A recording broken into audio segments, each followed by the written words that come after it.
আসসালামু আলাইকুম। কেমন আছেন সবাই? আশা করছি সবাই খুব ভালো আছেন। আমি আর দুষ্টু সাবারটাও আম্মুর বাসায় আলহামদুলিল্লাহ খুব ভালো আছি। মজা মাস্তি করে আমাদের দিন কেটে যাচ্ছে।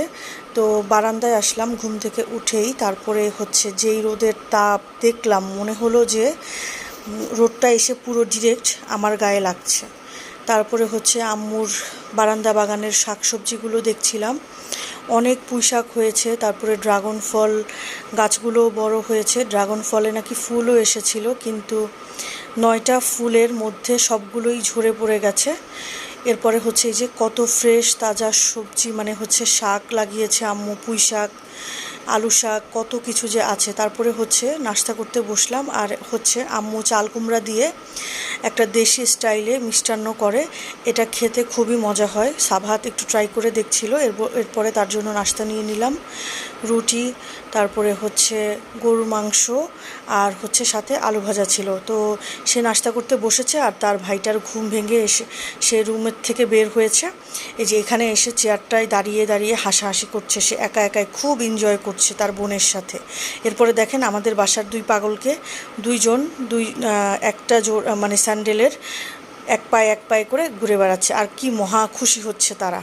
মানে কি অদ্ভুত তাদের, মানে ছোটো বাচ্চারা যে কি নিষ্পাপ নিরীহ তাদের দেখলেই বোঝা যায়। এরপরে আমি পান্তা ভাত ছিল, আম্মু বললো যে তোমার জন্য একটু পান্তা ভাত করেছি। তো কি বলবো, সোনাই সোহাগা, সকালের নাস্তা হিসেবে তো সেই পান্তা ভাত, আর যদি থাকে গরুর মাংস তাহলে তো আর কোনো কথাই নেই। তারপরে একটু ড্রয়িং রুমে আসলাম। এই যে দুষ্টুগুলোকে দেখেন, একজন কি করতেছে বসে আছে, আর একজন কি যেন খাচ্ছে।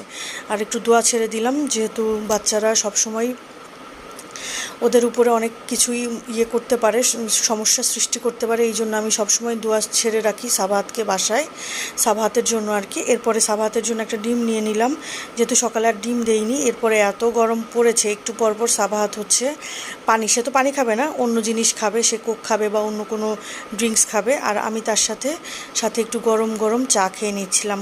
চাল আবার তো গরম হোক শীত হোক চা খেতেই হবে। এরপরে সাবাহাতটা বললো যে সে আবার একটু আইসক্রিম খাবে। তারপরে দুপুরবেলায় আম্মু খেতে ডাকলো। আম্মু সব কিছু মজাদার রান্না করেছিল দুপুরে, আর মাংস তো ছিল না, অ্যাটলিস্ট বাঁচা গেল। আজকের মেনুতে মাংসটা ছিল না। আব্বু যে আবার একদম ফ্রেশ ফ্রেশ বড় বড় টাইপের মলা ঢালা এনেছিল। তারপরে লইটা শুটকি দিয়ে বেগুন করেছিল, সাথে বরবটি, আর ঝিঙ্গা বা ঝিঙ্গা টাইপের কিছু একটা দিয়ে, ছোট চিংড়ি দিয়ে করেছিল। কাঁকরোল ভাজা ছিল। এরপর একটু কিছুক্ষণ রেস্ট নিলাম। রেস্ট নেওয়ার পরে দুষ্টু সাবারটাকে বললাম, তুমি লেখা শেষ করো সাবাহাত, পড়াটা শেষ করে ফেলো। আমের বাসায় আসলেও এই শর্তে এনেছি যে সে এখানে এসে লেখাপড়া করবে। তো যাই হোক, মাশাল্লাহ বেবিটা আমার কথা শুনে। তারপরে আবার হঠাৎ করে বললো, মাম্মাম যে আমাকে সকালবেলা একটা মিষ্টান্ন দিয়েছে, তুমি ওটা আমাকে দাও। আর এই যে দুষ্টু মোয়াস্তা ঘুম থেকে উঠে এসে তার আপুকে আর পড়তে দিচ্ছে না। এই যে দেখেন, আমি ভিডিও ক্লিপস নিচ্ছি বলে কি অস্থির অস্থির করছে, আর একটু পরপর আপুর গেঞ্জি ধরে টান দিচ্ছে, সাথে তার খাতা বই ধরে একদম টেনে দিচ্ছে যে তাকে পড়তে দিবে না, তার সাথে এখন খেলতে হবে। এরপরে ছোটো ভাইয়ের বউ, আমি নামাজ পড়ছিলাম, এরপরে সে একটু দেখলাম চটপটি নিয়ে আসলো, চটপটি খাচ্ছিলাম। হঠাৎ করে দেখি বাইরে বৃষ্টির আওয়াজ, দৌড়ে গেলাম, যে দেখি একদম ফোঁটা ফোঁটা বৃষ্টি হচ্ছে। কোনো বৃষ্টির মানে ভালো বড় বড় ফোঁটা পড়ছে না বৃষ্টির। এরপরে তাও কিছুক্ষণ হাত ভিজানোর ট্রাই করলাম, কিন্তু দেখলাম যে ফোঁটা ফোঁটা পড়ছে। আর বৃষ্টিটা পড়েছে, আমি ভেবেছি গরম একটু কমে যাবে, কিন্তু না, গরম আরও বাড়িয়ে দিয়েছে মাশাল্লাহ।